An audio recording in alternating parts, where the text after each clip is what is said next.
जैसा डरने का हक है। ये हक क्या है? हक का तो काफी, अरे कुछ तो मतलब होगा। आग से आप डरते हैं कि नहीं डरते? आग से डरते हैं, लेकिन आग को देखकर भागते थोड़ी हैं। आग से डरने का हक क्या है? उसके अंदर हाथ न डालो, उसके अंदर जंप न लगाओ, यही तो डरने का हक है। जहर है आपके हाथ में, विष, लेकिन उसको आप छू भी रहे हैं, पकड़ भी रहे हैं, लेकिन डरते भी हैं उससे। और उससे डरने का हक क्या है? उसको आप इस्तेमाल न करें, खाएं नहीं, ये उससे डरने का हक है। और शेर सामने आ गया तो आप भाग रहे हैं, क्यों? ये उससे डरने का हक है, क्योंकि नहीं भागेंगे तो फाड़ देगा, जल्दी से पेड़ पे चढ़ गए। उससे डरने का हक यही है। सांप को देख रहे हैं, उससे भी डर है, जहरीला सांप है, लेकिन उससे डरने का हक क्या है? उसके मुंह में आप उंगली न दें, उसके करीब लगाएगा, डस लेगा, काट लेगा, ये उससे डरने का हक है। तो जैसे आप हर चीज से डरने का एक हक अदा करते हैं, अल्लाह से भी डरने का एक हक है। और अल्लाह से डरने का मतलब यह है कि अल्लाह ने जिन कामों के करने का हुक्म दिया उन कामों को करा जाए, और जिन कामों के करने पर उसने अज़ाब जहन्नम बताया है, जहन्नम का अज़ाब बताया है, उन कामों से बचा जाए। ये है अल्लाह से डरने का मतलब। मसलन अल्लाह तबारक व तआला ने सूद और ब्याज खाने को हराम करार दिया है, तो उससे बचा जाए।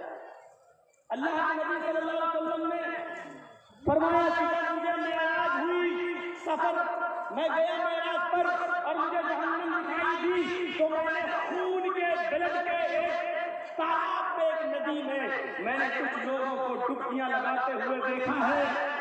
बदबूदार खून पी रहे हैं, उसी में तैर रहे हैं, वो निकलना चाहते हैं, फरिश्ता एक पत्थर मारता, जब वो किनारे पे आते वो फिर बीच में पहुंच जाते और उसी बदबूदार खून को पी रहे हैं, खा रहे हैं और उसी में है। मैंने पूछा वहां बोला या जिब्रील, आए जिब्रील ये कौन लोग हैं? अल्लाह के नबी फरमाते हैं, जिब्रील ने बताया कि अल्लाह के नबी ये दुनिया में गरीबों का खून चूसा करते थे, ये दुनिया में मजदूरों का खून चूसा करते थे, 100 रुपए देते थे और 120 वसूल करते थे, 1000 देते थे 1200 वसूल करते थे, 1 लाख देते थे 1,20,000 रुपए वसूल करते थे। ये वो लोग हैं जिन्होंने गरीबों का खून चूसा है, मजदूरों का खून चूसा है। आज सूद खाने वाले हैं, आज इन लोगों को खून, बदबूदार खून के तालाब में धोखा लगाया जा रहा है, इसी खून के तालाब के अंदर इनको डाल दिया गया है।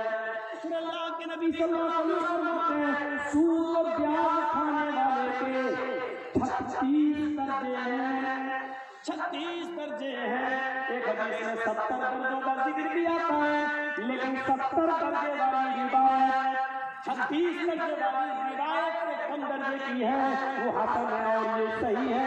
36 दर्जे हैं, 36 दर्जे, यानी सूद और ब्याज खाने वाले सूद के 36 दर्जे हैं।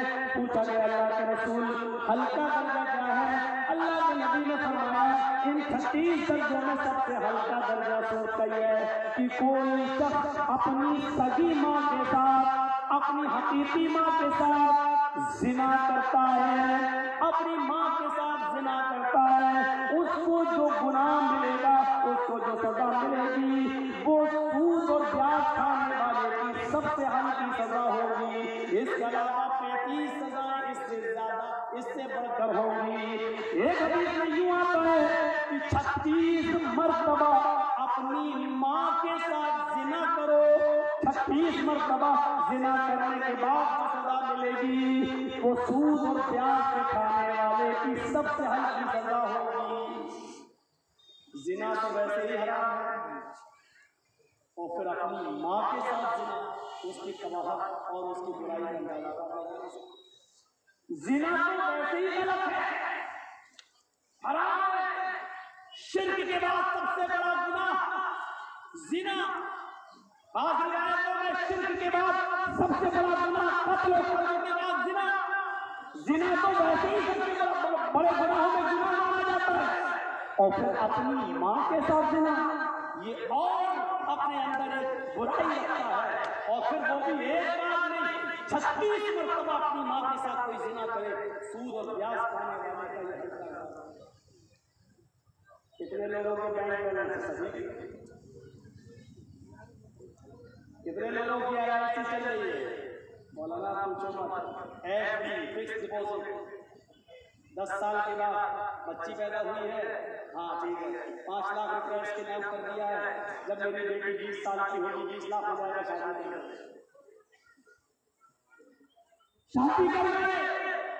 फिक्स डिपॉजिट सूद और ब्याज। तो अब तकवे का मतलब क्या है अल्लाह से करने का? अल्लाह ने जब इसको हराम करार दिया, नबी ने हराम करार दिया, तो इससे हम बचना है। जो चीजें बताई गई हैं इमाम कायनात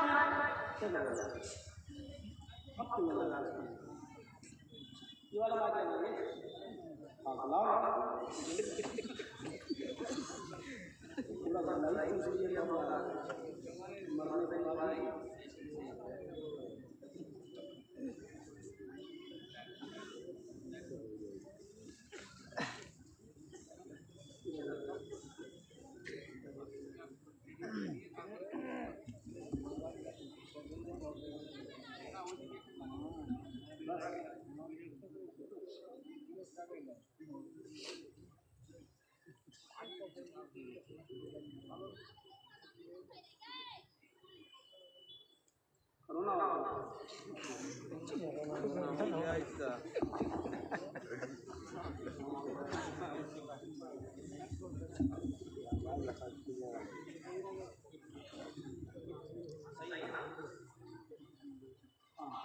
तो मैं अर्ज ये कर रहा था कि जब नबी अकरम ने उसको हराम यही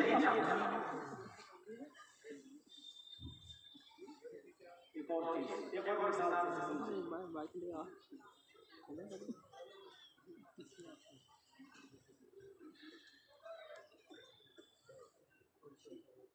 हज़रत उबई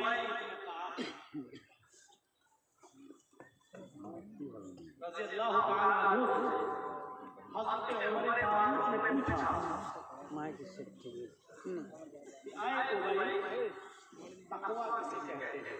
सुनिए तकवा क्या है? बार-बार अल्लाह से डरो, अल्लाह से डरो, अल्लाह से डरो, ये डर क्या है? इस मिसाल को समझ लीजिए, पूरा तकवा समझ में आ जाएगा। हज़रत उबई ने हज़रत उमर से कहा, आए उमर तकवा नहीं जानते हो किसे कहते हैं? नहीं, मुझे समझाइए तकवा किसे कहते हैं? कहा उमर कभी जंगल में गए हो? जंगल में कांटे ही कांटे बिछे हुए हो और आपके पैर में चप्पल न हो और जाना भी जरूरी हो, गुजरना भी जरूरी हो, तो आप क्या करेंगे? अब जो भी उठेगा मोबाइल वाला उसका मोबाइल छीन के आप सेटिंग नहीं करवा रहे हैं।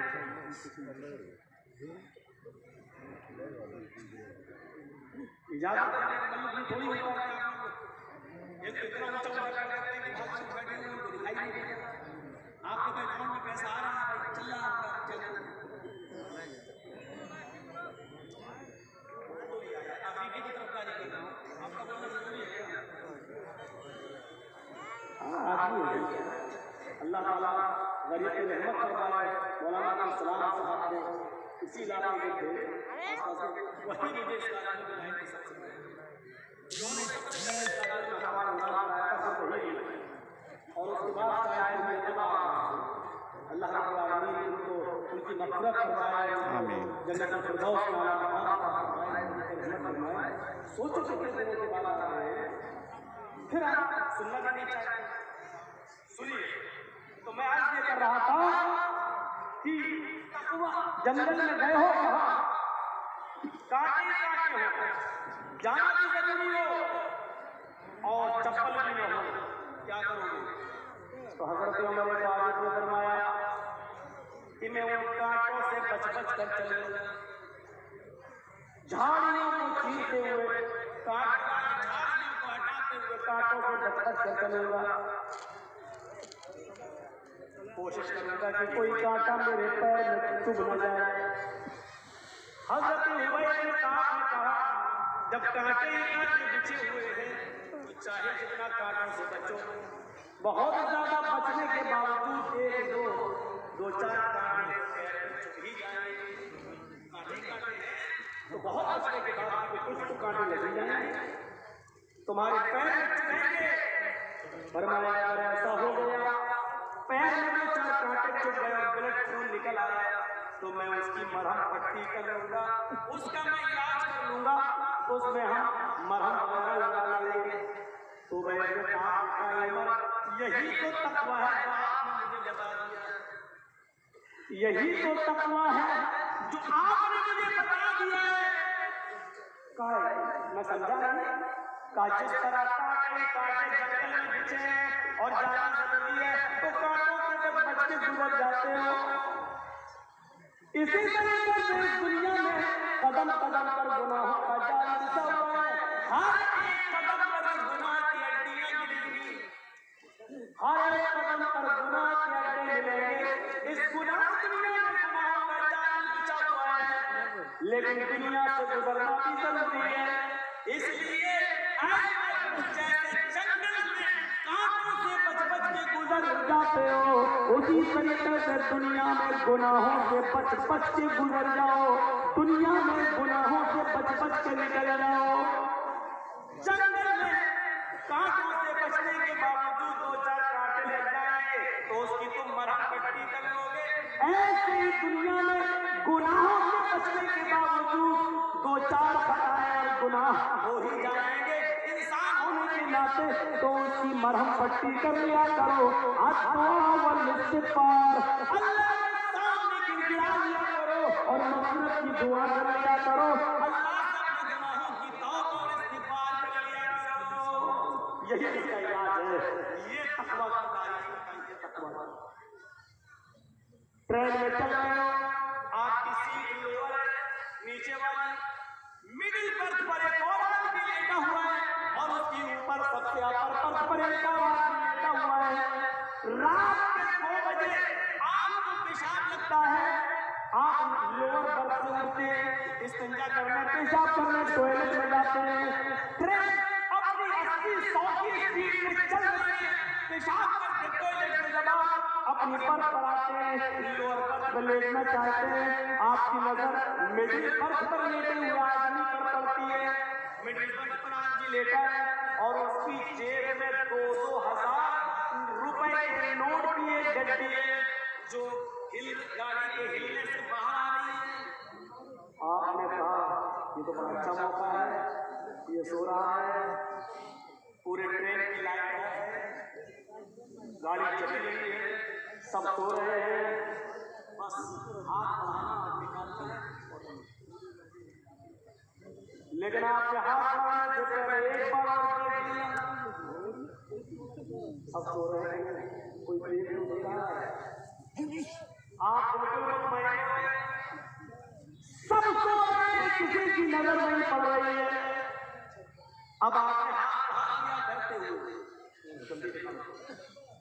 और जैसे नोट की गड्डी खींची निकाल रहे हैं, लेकिन डर की वजह से फिर देख रहे हैं।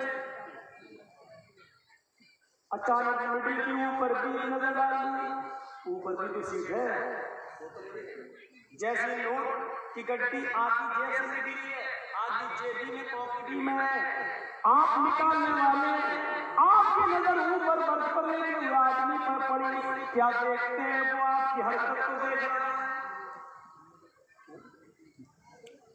अब आप क्या कर रहे हैं? अंदर बाहर आ रही है तो अंदर कर रहा नहीं, हिम्मत होगी कि या दूसरा रास्ता किसी ने कहा नहीं, आधा तेरा आधा मेरा, लेकिन जरूरी नहीं, हो सकता है नहीं। तीसरा रास्ता यह है कि हम तुझे 1 रुपया देंगे, अंदर भी नहीं रखेंगे, भागे और चलती हुई ट्रेन से कूदे। ये आप खतरा मोल ले नहीं सकते, अपनी जान को खतरे में डालकर भाग नहीं। बेहतर यही समझेंगे कि अंदर ही रख दी जाए और उसको बनाया जाए, बाहर आ रही है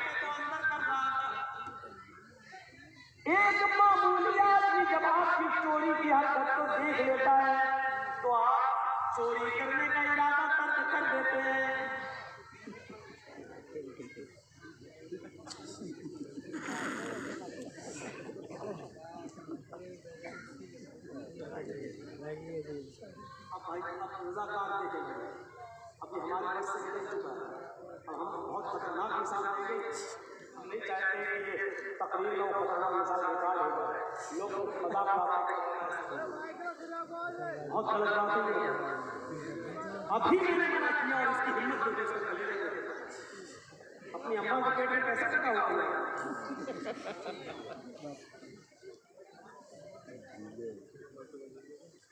भूल जाता है, डिस्टर्ब हो जाता है। नहीं हमारी आदत। हम लोगों ने बम्बई की कुरान देखे, कर्नाटक की देखे, बेंगलोर की देखे, हैदराबाद की, कितनी सुकून सड़क बैठे मच्छी नहीं मिलाते हैं। सीखो उन लोगों से, तहजीब देखी उनके कुरान में। ना जो पेशाब करना, और थैली भी लेके आया करो यहाँ पर। पहले बैठ जाएंगे बीच में, बाद में रोड के बाहर सबको एक साथ टाइमिंग भी फिक्स है कि सबको एक साथ पेशाब 10 आदमी एक साथ। तो आप चोरी नहीं कर सकते। मामूली आदमी आपकी हरकत को देख रहा है तो आप चोरी नहीं कर सकते। बिल्कुल यही कैसे तकवे की है। एक मुसलमान के दिल में यही तकवा होना चाहिए, जब वो शराब की बोतल हाथ में ले और अपने होठों तक ले जाए तो ये सोच ले कि दुनिया की नजरें देख रही हो या नहीं, मेरी बीवी नहीं देख रही, मेरे बच्चे नहीं देख रहे, मेरे माँ बाप नहीं देख रहे, लेकिन अल्लाह की जात तो है जो देख रही है। अल्लाह तो है जो देख रहा है। अल्लाह रब्बुल आलमीन की नजरों से मैं छिपा हुआ नहीं हूँ। यही तवक्कुल, यही डर, यही पैदा हो जाना चाहिए। और अल्लाह का डर जैसे पैदा हुआ, हमने शराब की बोतल को छोड़ दिया, नहीं पिएंगे आज। ये है ऐसे हक्का चुकाती ही का मतलब ये है। या अय्युहल्लज़ीना आमनू तक़ुल्लाह व क़ूलू क़ौलन सदीदा। ईमान वालों, तुम अल्लाह से डरो और जब भी बात करो तो दुरुस्त बात करो। अल्लाह ने ये कहा कि जब भी बात करो तो दुरुस्त बात करो, क़ौलन सदीदा, सही साफ सुथरी बात करो। अल्लाह ने ये नहीं कहा सच बोलो। सच बोलने में और दुरुस्त बात कहने में फर्क है, फर्क है। अल्लाह ने यहाँ ये कहा दुरुस्त बात क़ौलन सदीदा। सदीदा तस्दीद सहन से मुश्तक है, यानी तीर को जब कमान में लगाया जाता है और कमान से जब तीर को छोड़ा जाता है तो वो तीर बिल्कुल निशाने पर जाता है, बिल्कुल निशाने पर सीधा। जैसे आपको रॉड पर स्ट्यू लाइन पर निशाना लगाना है तो कमान से जो तीर छोड़ेंगे वो सीधे उस स्ट्यू लाइन पर लगेगा, इधर उधर नहीं उतारूंगी। जैसे आपको छोड़ा वैसे ही गया सीधे। तो जैसे तीर निशाना पर लगता है वैसे आपकी बात बिल्कुल साफ सुथरी और बेबाक होनी चाहिए। कहने वाला जो कह रहा है दूसरा उसी के मुताबिक होनी चाहिए। मसलन मौलाना जगदीश साहब को पुलिस ढूंढ रही है और पहचानती नहीं और मेरे पास आकर कहती है मौलाना जगदीश को देखो और मुझे से पूछ रही है। मैं 2 कदम दूर यहाँ ये क्या कह रहा है? अरे मौलाना जगदीश को देखा? हाँ अभी तो यहाँ थे। सही बोला या गलत बोला? आप लोगों से पूछूंगा ये सही बोला या गलत बोला?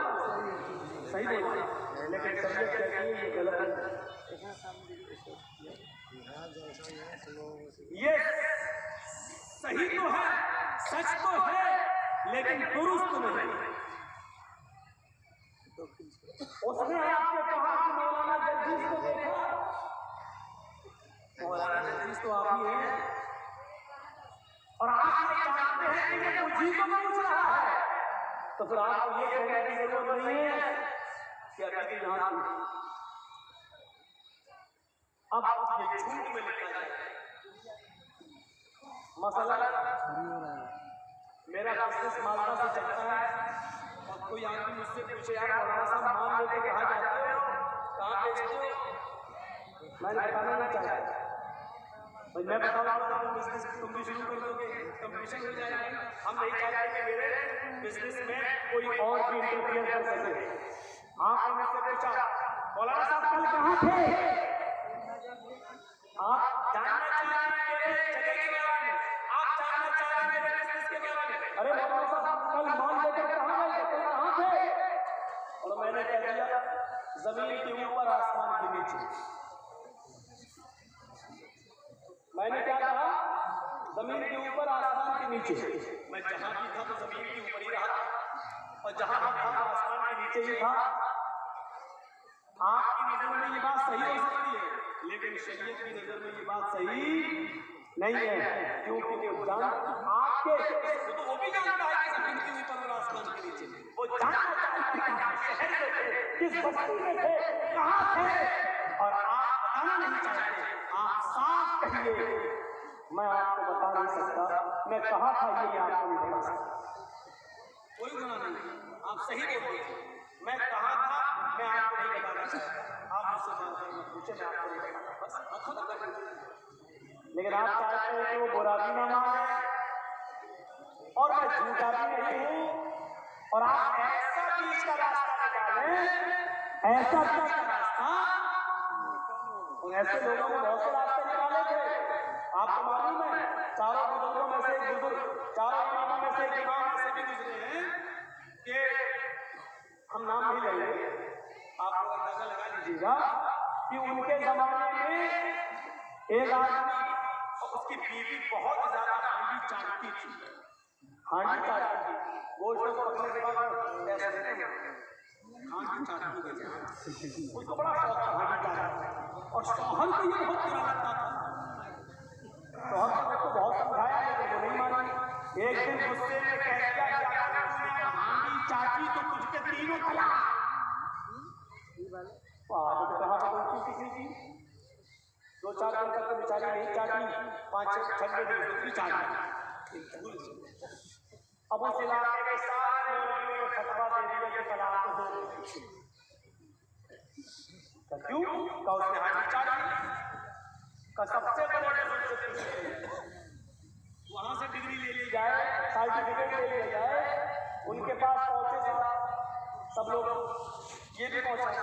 तो मैं चाहता हूं मेरे मुझसे जाए, मैं उन्होंने ये बताओ सारे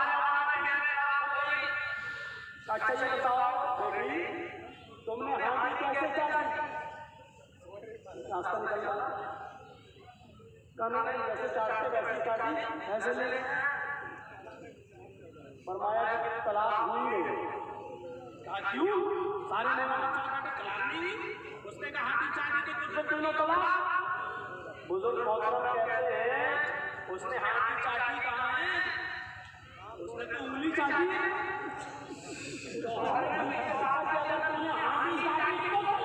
उसने हांडी ऐसे चाटी है तो तलाक। उसने हांडी नहीं चाटी, उसने हांडी से उंगली चाटी है, इसलिए तलाक। वाह क्या दिमाग है, वाह समझदारी है ये, इसीलिए बुजुर्ग ले गया। जबकि उसके दिल की नीयत यही थी, वो पहले भी ऐसी ही चाटती थी, पहले भी उंगली चाटती थी, पहले भी वो हांडी नहीं चाटती थी, और उसको यही चीज बुरी लगती थी, और उसके कहने का मतलब ये था अगर ऐसा तूने ऐसा किया तो तुझको नहीं तलाक। लेकिन रास्ता निकाल दिया, रास्ता निकाल दिया गया। ये सच तो हो सकता है लेकिन दुरुस्त नहीं। कुरान करीम में तकवे की बुनियाद बताइए, यार और डर की बुनियादी चीज क्या है? जब भी किसी से बात करो तो दुरुस्त बात करो, साफ सुथरी बात करो, बेलान बात करो। उस बात में तेरा मन होना चाहिए, उस बात में हेर फेर नहीं होनी चाहिए। जो बात करो वो बिल्कुल बात करो, सीधी सीधी बात करो, सीधी सीधी। हाँ ये है तकवा, इसको कहा जाता है तकवा। जिंदगी सहाबा-ए-किराम की जिंदगी में मिलेंगे। कुरान कहता है इन्ना अकरमकुम इंदल्लाहि अत्काकुम, तुम में सबसे बड़ा बुजुर्ग वो है, सबसे बड़ा वो है जो अल्लाह से सबसे ज्यादा डरता है। कुरान की आयत हमें बता रही है जो अल्लाह से जितना ज्यादा डरेगा वो उतना होगा, बुजुर्गी, इकराम और उसको इज्जत उसी को सबसे ज्यादा मिलेगी जो अल्लाह से सबसे ज्यादा डरेगा। मेरे भाइयों, अबू बकर सिद्दीक अल्लाह से डरा करते थे। मोहम्मद रसूलुल्लाह के डर रहा तो ये तब बुखारी पकड़े अपनी बीवी आयशा रान पर इसको गोद इसमें पैर से रान बोलते था, इस पर आप लेटे हुए अम्मी आयशा की गोद और अचानक आपने अपनी लौंडी को आवाज, अपनी खादिमा को, काम करने वाली को आवाज दी। वो घर के बाहर है, सुन लिया लेकिन नहीं आई। दोबारा आवाज दी, सुन लिया लेकिन नहीं आई। तीसरी बार आवाज दी, उसने सुन लिया लेकिन नहीं आई। कहा आयशा, देखो तो कहाँ चली गई। हजरत आयशा ने जैसे दरवाजा खोला तो क्या देखा, वो तो घर के बाहर बैठी हुई है और बकरी का छोटा सा बच्चा उसके पास है और ऐसे कर रहा है। होता ना छोटे छोटे बच्चे भी खेल रहे, तो ये तो बड़ी थी, बच्चे से खेल रही है। फरमाया अल्लाह के रसूल ने तीन आवाज़ें दी, क्या तुमने नहीं सुनी? फिर क्यों नहीं आई? बच्चे से खेल रहे, बकरी के बच्चे से खेल रहे। कहा नबी, मेरे सरताज, मेरे शौहर, इसने आपकी तीनों आवाज़ सुनी फिर भी नहीं आई। आइए इसको सजा दी, इसको मारिए। अल्लाह के रसूल गुस्से में आए। बुखारी शरीफ की हदीस है, अल्लाह के नबी बाहर निकले और उस लौंडी से खादिमा से कहा, सुन, मैंने तुझे पहली आवाज़ दी, तुमने सुना था कि नहीं सुना था? उसने कहा सुना था। उस ज़माने में सजा मंजूर है, कबूल मंजूर नहीं है। हाँ सुनिए, दूसरी आवाज दी, वो भी सुनी। मैंने तीसरी बार आवाज दी, मैंने वो सुना था, फिर तू क्यों नहीं आई? मैंने सोचा कि आप बड़ा काम करवाएं, मैं थकी हुई थी, इसलिए मैं सुस्ती कर रही हूँ, सुस्ती के साथ नहीं गई। अल्लाह के नबी सल्लल्लाहु अलैहि वसल्लम की आंखें क्या हो गई?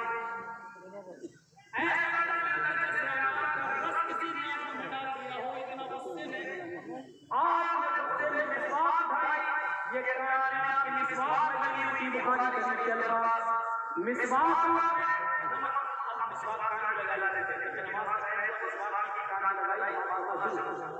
जैसे नमाज का टाइम हुआ, मिसवाक की वजू बनाया और अंदर चले गए, तो मिसवाक कान में लगाए जाते थे। वो मिसवाक जो अल्लाह के नबी के कान में लगी हुई थी, इतनी बड़ी होगी कितनी, मिसवाक हाथों में करने वाली, और उसको उठाकर मारा है तो कितनी जोर से लगेगी, हमारा अंदाजा लगाया कोई तोड़ा नहीं था, कोई टूटा नहीं था। आपने मिसवाक निकाला और निकालने के बाद कान लिया उसके ऊपर, मारना चाहते थे तो तीन मरतबा तूने मेरी आवाज सुनी और फिर भी नहीं आई। आपने मिसवाक का ऐसे करके उसके करीब गए और उसकी पीठ तक लाए। एक दो तीन जब तीन रहे, एक दो इसका फासला रखे तो आपने मिसवाक को रोक ली और मिसवाक कान में लगाई और रोते हुए आंखों में आंसू आ गए, रोते हुए हाथ रखते हुए में चले आए। अम्मा आयशा कहने लगी, आए मेरे सरताज, उसने आपकी आवाज सुनी और फिर भी नहीं आई, फिर आपने गुस्से में मिसवाक निकाली। मैंने सोचा पांच दस मिसवाक मारे, लेकिन आपने एक भी मारी, मिसवाक खाई और आपने उसको उतार दिया, उसकी पीठ के करीब तक ले गए, वो किया आपने मार नहीं, ऐसा बल्कि खुद उन्होंने देंगे।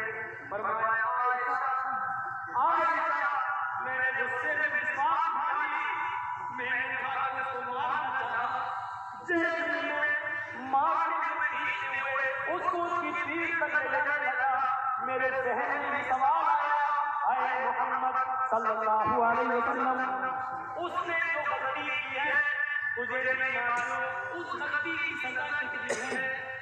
ये तेरा मिसवाक मारना और मिसवाक में उसकी पीठ पर इतनी जोर से लग जाना, कहीं ऐसा न हो ये तेरी हुई सजा उसके जुर्म से, उसकी गलती से कहीं ज्यादा न हो जाए। उसने जो गलती की है उसकी गलती से ज्यादा मेरी मार, उसकी तकलीफ उसकी गलती से ज्यादा न हो जाए और फिर कयामत के दिन कहीं वो मेरे ऊपर मुकदमा न ठोक दे, अल्लाह की अदालत में मेरे साथ मुझे पेश न करते कि मैंने इतनी बड़ी गलती की, एक और मुझे बदला चाहिए जैसे कयामत के दिन सवाल मैं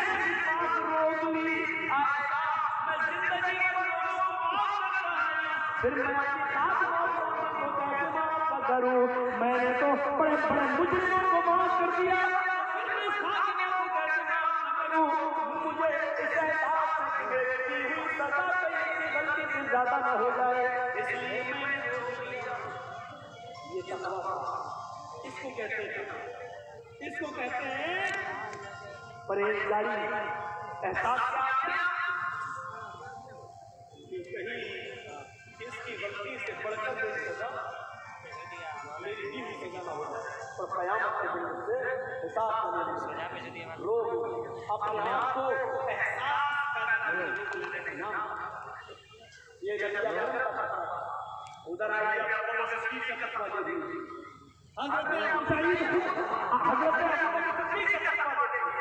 उनका भाई मैंने समझा है किसी को उन्होंने हम आपसे काम पूरी कराकर जो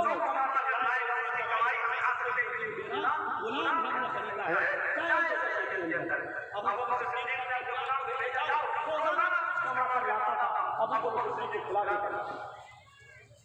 अब एक दिन गया जल्दी आ गया,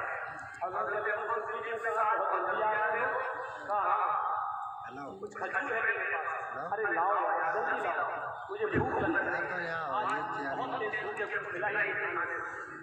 उसने खजूर रख दिए और एक खजूर खाया, वल्लाह अल्लाह की कसम उठाया गुलाम कहने लगा, हेलो हाँ अमीरी को मिली, আমি ভিতরে প্যান্ডেলের ভিতরে हमसे पूछा करते थे आज क्या करके आए हो, कितनी मेहनत की, और जब देख लेते थे ये मजदूरी हलाल है तब और आज तो आपने पूछा ही नहीं, तो हज़रत अबू बकर ने कहा रोजाना हलाल मेहनत करके हलाल कमाई कमा के नहीं लाते थे, आज भी लाए हो, आज भूख लगी पूछा नहीं खा लिया। गुलाम ने कहा आज ही मैंने मेहनत नहीं की, क्या रोजाना तो अब पता नहीं आपके लिए हलाल हो सकता है, मेरे लिए हलाल नहीं खाएंगे। खाना चाहिए, बताओ ये लाए कहाँ से हो? लक़द तक़हहमतु, मैंने कुछ महीने पहले एक आदमी से कहानत कर ली थी, कहानत झूठ बोला था, क्या वो अपनी बीवी के साथ जा रहा था, बीवी के पेट में बच्चा था, पेट बड़ा था, तो मैंने उसके पेट के बड़े पद को देखा, तो मुझे तो मालूम नहीं था कि तो मैंने अपने दोस्त से कहा भाभी को लड़का होगा, अच्छा तो उसने पूछा तुम्हें कैसे मालूम, तो मैंने उससे कहा अरे मैं तो बहुत पहुंचा हुआ आदमी हूँ, पेट देख के और की चाल चलने से उसके कदम से मैं पहचान लेता हूँ पेट में लड़का है कि नहीं, जा लड़का होगा। आज 5-6 महीने के बाद उसको लड़का ही हुआ है। मैंने तो धूल में लाठी मारी थी और मैं कई निशाने पर, मैंने तो ऐसे ही झूठ बोल दिया और वो सच्ची हो गई, तो वो खुशी में लेके आया, मुझे बहुत बड़ा फील समझने लगा, बाबा समझने लगा, लो तुमने सही बताया था वो खजूर, आज मुझे काम ही नहीं करना पड़ा, मेहनत के बगैर इधर आ गया।